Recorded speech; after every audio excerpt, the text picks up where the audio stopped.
The project today is this bracket for holding a video camera on your rifle scope, that you can shoot a video doing that. Got a plan here to go by.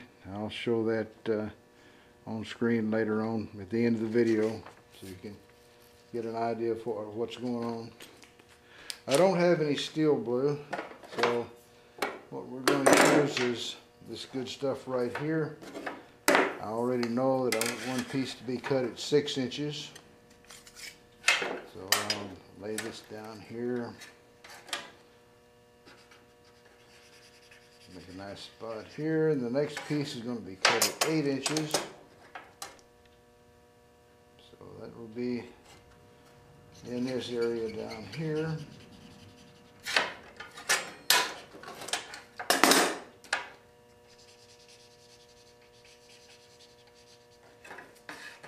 So I'm going to go ahead and lay this out first, and then I'll turn the camera back on. Okay, now we're ready to start marking these off.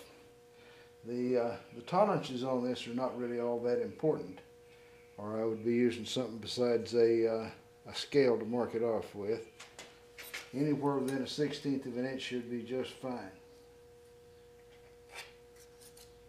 Just a mark here for where we want to bend it. It's a mark down here for where we want to bend the other end.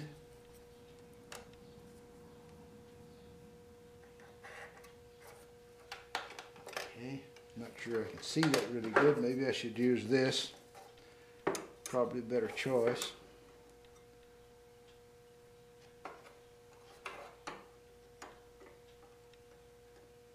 There. Oh yes, I can hold that a lot more steady. Makes a better mark. Alright.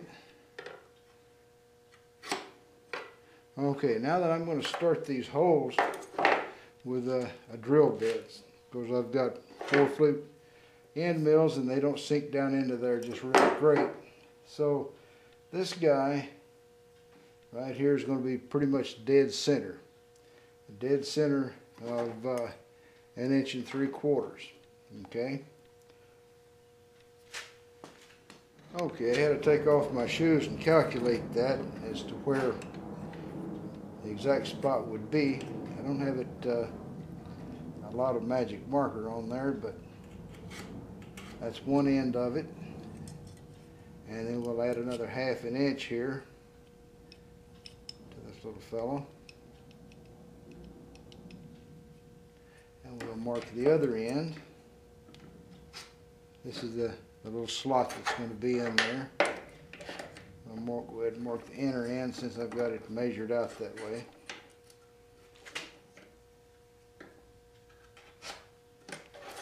That's where I'll stop cutting. Okay, and then we need a 3/4 inch. Okay. Okay, so I'll mark off the hole here, both ends of it. I'll move in just a little bit past that to begin the milling cut. I'm going to need to start it with a drill bit, since I only have 4 flute milling cutters.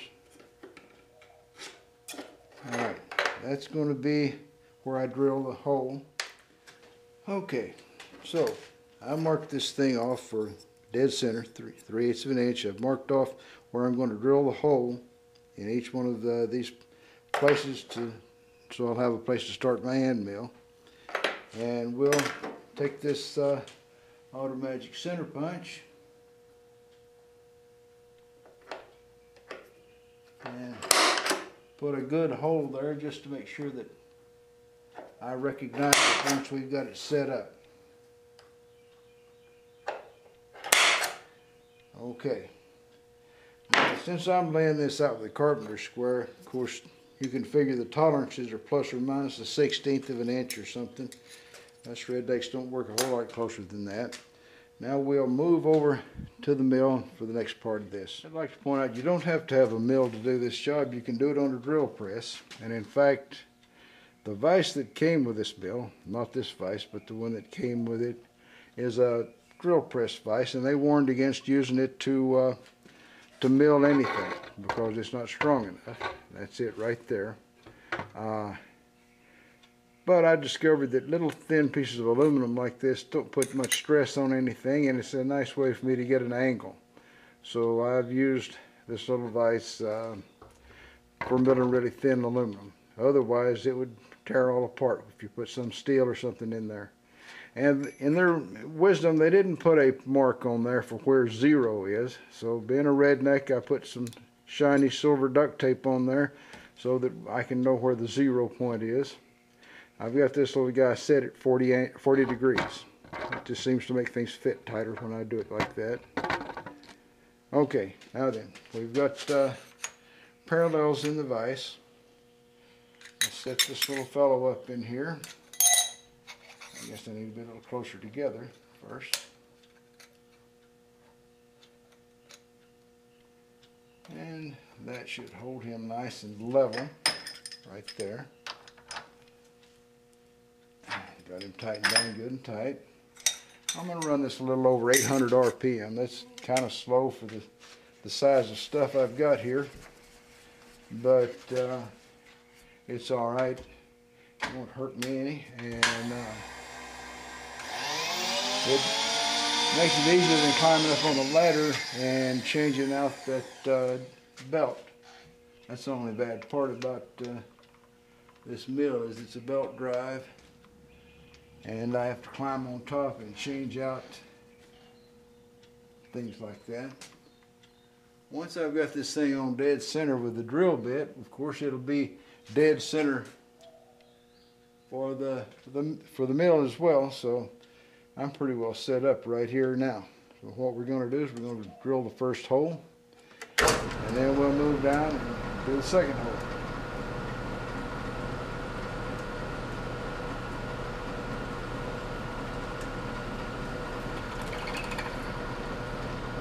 This is so thin you can just go right straight on through it without worrying.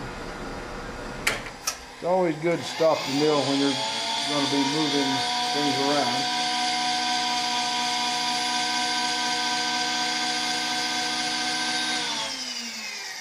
And let me see how close that is. Oh, that's unbelievably close. Can't believe a redneck could do that fast. Okay. In we go with the second little hole.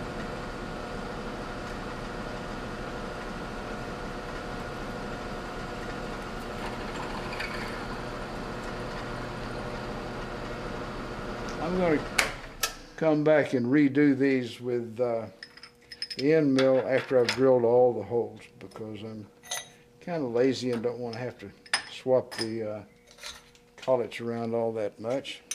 We'll go back into here, and I think that should have pushed the shavings out. Yeah, I don't feel any shavings in there, so we'll take this little fella. We've got one hole to drill for him.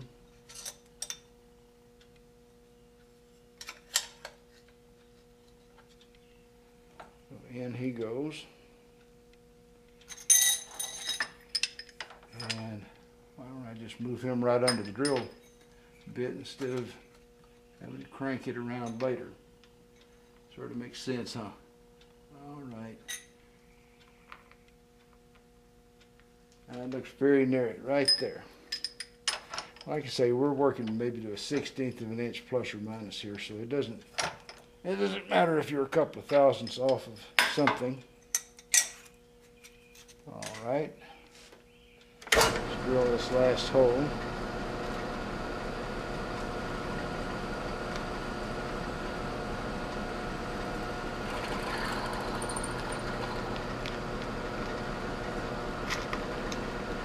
Okay, time now to rearrange things. I'm just going to leave it sitting right there until I get the Then change around to hold the end mill. I'm going to use a 5/16 end mill, and I'm going to have to climb up a little bit here on tiptoes to reach this thing.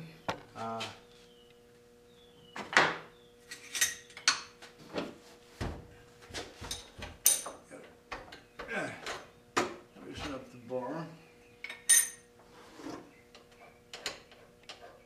And you know what? I'm going to take that drill bit out of there. I'm not going to be able to get the chuck to come downwards. We'll just drop him in there for a second. In fact, the matter is, I'm going to have to move. Because I can't take it out like that.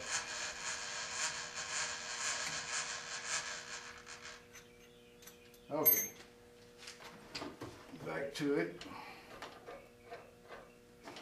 I'm going to give this guy a little whack to make it let go of the taper. I guess I need one of Mr. Pete's nut buddies to whack on that with. So far my wrench has done a pretty good job without any extra help. Alright, we got the drill chuck out. We got a collet with I located the collet. It was right in front of my face. Where else? But if it was easy, I probably wouldn't be able to do it at all. Okay, tighten down the drawbar.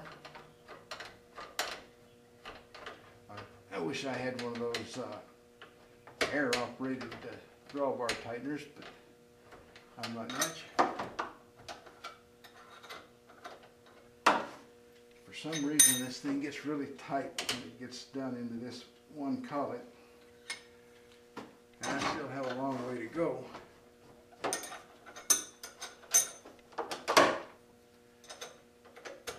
We're going to make it, though.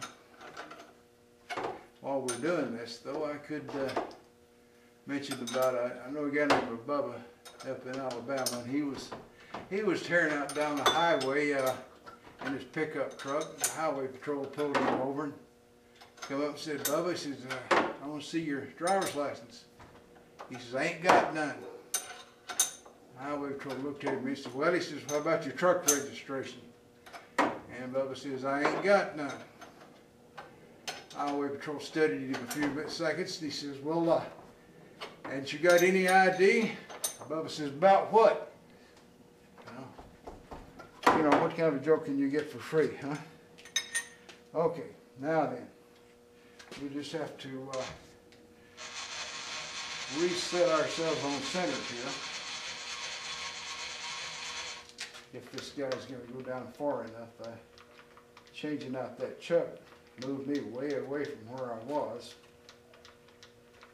You'll see if this guy drops down far enough to handle the job. Okay, we're going to make the grade. I think we're going to do it.